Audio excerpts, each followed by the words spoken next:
Il y a aussi un gros sujet dans les vergers qui n'est pas celui qui saute aux yeux en premier, c'est celui du glyphosate. Alors pourquoi est-ce qu'on utilise du glyphosate dans les vergers?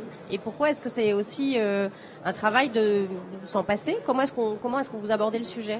Alors aujourd'hui, il faut savoir que dans un verger, au pied des arbres, quand on a de l'enherbement, on a deux problèmes majeurs. C'est la concurrence pour l'accès à l'eau et la fertilisation pour l'arbre.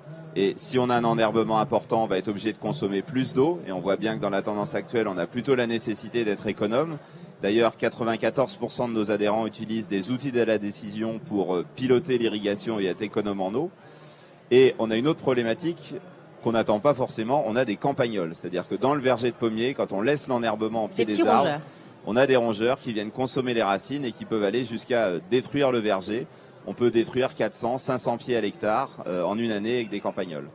Donc aujourd'hui, nous, on a la nécessité de pouvoir désherber au pied des arbres.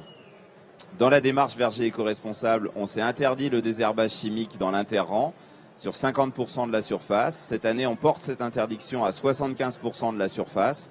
Mais les 25% qui restent au pied des arbres, si jamais on enlevait cet usage-là, on gagnerait l'équivalent d'un tiers de traitement. Donc c'est très très peu.